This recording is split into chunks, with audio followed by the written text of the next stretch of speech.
Welcome back. Now, a report by Youth Bridge Foundation, which sought to find out youth political participation in Ghana's electoral processes, post-election accountability, has revealed that over 60% of the youth have not read any of the political party manifestos. The research sampled 299 young people across Ghana and also found out that these young people use television as their main source of information. The youth constitutes approximately about 58% of Ghana's voting population. And in the studio tonight, I have Samuel, who is the programs manager of Youth Bridge Foundation. Good evening, sir, and thank you very much. Good evening. It's great to have you here. Now, this your research is pretty timely, but I need to get a better understanding of what really you sought to achieve and the outcomes you got, what they mean to the objectives overall. Thank you very much, and thank you for giving us the platform to articulate the views of young people in this country. The basis of our research is the fact that the voting population of this country, young people, constitute about 58.44%. And so this is a very huge demographic dividend that we could harness. And so engaging such a population means that we're engaging majority of people in this, in this electoral period.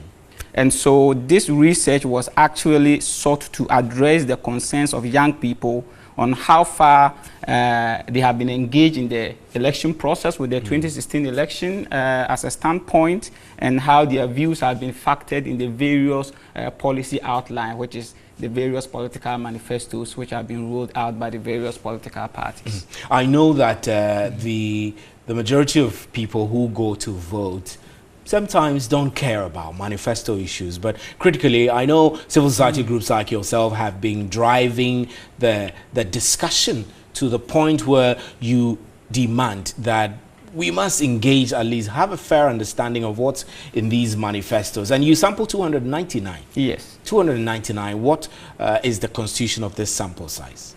Well, it constitutes actually various students from the various campuses, from the University of Ghana, resident students from the Kwame Nkrumah University of Science and Technology, and then University of Cape Coast. So basic criteria is that you must be in the university to be selected. That's a pre-selection criteria. Yes, right? I mean, the ideal situation is that we would have loved to sample almost, you know, when you talk about the youth, the wide majority. Yeah, the wide majority, but because of time and because of resource constraints. So that's why I'm asking whether being in university was an important selection criteria, because then the assumption is that those in university are expected to read the manifesto. Exactly. If they are not in university, but they can read and write, is it your anticipation that they won't take the manifesto serious?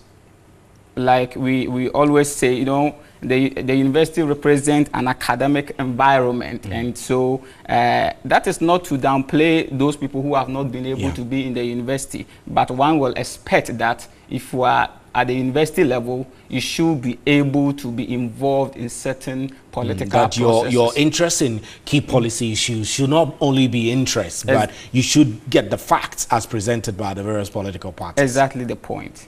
And is this a worrying trend? The trend that you found that only a few percent, just barely half, are reading the manifestos? Is it a worrying trend or something? Indeed, it is a worrying trend, because if you have a huge voting population who are not interested in the policy outline or a policy document of the various political parties, at the end of the day, when a political party captures power, they're going to use the manifesto as a key document to take certain major decisions in this country. And so if young people are disengaged, are not interested in such an important document, then it calls for, it has to be addressed. It's an issue that needs critical interrogation. Before we talk about the critical interrogation and addressing that issue, I need to find out from you whether your research was able to come out with reasons for this low interest in the manifesto. Of course. The whole idea was to also obtain some of this information critically and find out not just stating clearly that 65.2% of the student population were not interested in the manifesto. Some of the reasons were the fact that it was often pre-anticipated before, you know, there were a whole lot of delays about this party manifesto. And the Youth Bridge Foundation actually issued a statement demanding that the political parties release their manifestos so that we will be able to have ample time to interrogate the issues. Them as well. Okay, so that it will not just be a mere document which is just hovering around in the system. And so some of the reason was the fact that the manifesto was not released on time. Mr. Samoa, we're grateful for your time. Samuel Samoa is the programs manager of Youth Bridge Foundation, and he has been telling us about a research they have conducted which indicates that about 65.2% of young people are not interested in the political party manifestos a couple of days to the general elections. I'm Stephen Enti. We have more news for